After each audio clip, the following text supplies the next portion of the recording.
சாமியும் இல்ல விரும்பி வந்தே உங்கள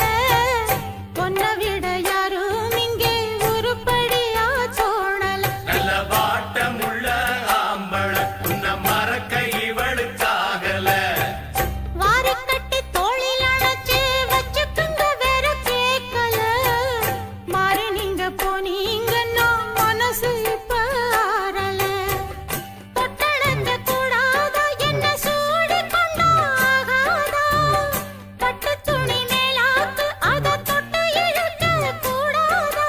உள்ளதை எல்லாம் சொல்லி முடிச்சேன் நல்ல முடிவு சொல்லுங்க மச்சான் இன்னமும் சொல்லணுமா என்ன மானமுள்ள பொண்ணு